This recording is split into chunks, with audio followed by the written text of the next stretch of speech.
রাজনীতিকে ব্যবসা হিসাবে নেওয়া বন্ধ করুন। মানুষের পকেট কেটে চাঁদাবাজি করে বাজার সিন্ডিকেট করে নিজের পরিবার দল স্বজনদেরকে নিয়ে পাল্লাবাড়ি করবেন, এই রাজনীতির কবর বাংলাদেশে হয়ে গেছে। আমার তরুণ যুবকদেরকে মসজিদে ঢুকিয়ে দিয়ে তাদেরকে ভালো মানুষ বানিয়ে তাদের হাতে কাজ তুলে দিয়ে এই ছাত্র যুবকদেরকে যদি বলা হয় তোমরা পাড়ায় মহল্লায় পাহারা দাও, কারা মুসলমান নামাজ পড়ে না এদেরকে নামাজে নিয়ে আসতে হবে। তরুণ যুবকরা যদি মুরব্বীদেরকে অন্য যারা আছেন তাদেরকে বলে যে আমরা সিদ্ধান্ত নিয়েছি তরুণ এবং যুবকেরা বাংলাদেশের মুসলমান যারা আমরা কেউ জামাতে নামাজের বাইরে থাকবো না, আমরা সবাই মসজিদে গিয়ে নামাজ পড়বো, কোনো আইন লাগবে না, পুলিশ লাগবে না, তরুণ আর যুবকদের আহ্বানে আমাদের অন্যান্য লোকেরা সবাই দলে দলে মসজিদে চলে যাবে। রাজনীতির ওই যে দুর্বৃত্ত পরায়ণ যে অংশটা রয়েছে তাদেরকে আমরা পরিষ্কার বলতে চাই, রাজনীতিকে ব্যবসা হিসাবে নেওয়া বন্ধ করুন। রাজনীতি কোনো ব্যবসার নাম নয়। রাজনীতি হইল নিজেকে জনগণের জন্য বিলাইয়া দেওয়ার নাম, নিজের দুই পকেটকে জনগণের জন্য বিলিয়ে দেওয়ার নাম। রাজনীতি হচ্ছে মানুষের প্রতি ভালোবাসার নাম, রাজনীতি হচ্ছে মানুষকে ভালোবাসার নাম, সম্মান দেওয়ার নাম। রাজনীতি হচ্ছে মানুষের কল্যাণের নাম। মানুষের পকেট কেটে চাঁদাবাজি করে টেন্ডারবাজি করে বাজার সিন্ডিকেট করে পরিবহন সিন্ডিকেট করে সন্ত্রাস করে পকেট বাড়ি করে নিজের পরিবার দল স্বজনদেরকে নিয়ে পাল্লাবাড়ি করবেন, এই রাজনীতির কবর বাংলাদেশে হয়ে গেছে। এখনো যারা দিবা স্বপ্নে আছেন তাদেরকে বলতে চাই, এই দিবা স্বপ্ন থেকে আপনারা বেরিয়ে আসুন। আল্লাহর আকাশের নিচে আর জমিনের উপরে কোনো ভয় আছে? আপনারাও একসময় চাপে ছিলেন, আমরাও চাপে ছিলাম।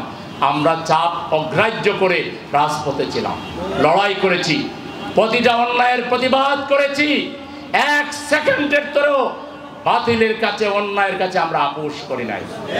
আপোষের প্রস্তাব ছিল, থ্রেট ছিল, লোভ ছিল, বহু কিছু বলা হয়েছিল।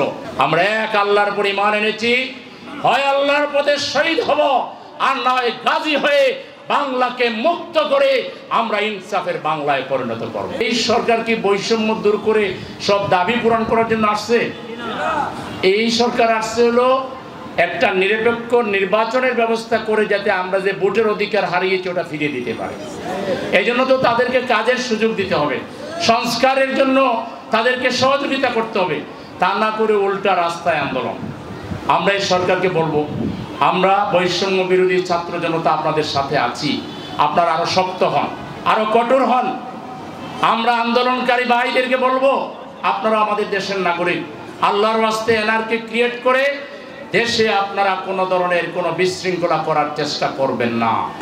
আমরা কোনো বিদ্বেষ ছড়াবো না, ঘৃণা ছড়াবো না, বিভক্তি তৈরি করব না। আমরা হাতে হাত রেখে কাঁধে কাঁধ রেখে দেশ গড়ার রাজনীতি আমরা সবাই মিলে করবো ইনশাআল্লাহ। আপনারা এই এলাকার প্রত্যেকটা নাগরিকের কাছে যাবেন, বিগত আন্দোলনে যারা আহত হয়েছে, ক্ষতিগ্রস্ত হয়েছে, বিভিন্নভাবে তাদের পাশে দাঁড়াবেন, শহীদ পরিবারের পাশে দাঁড়াবেন, আহত পরিবারের পাশে দাঁড়াবেন। আপনারা যারা এই এলাকায় এখনো অসহায় গরিব মানুষ আছে তাদের খোঁজখবর আমাদেরকে দিবেন।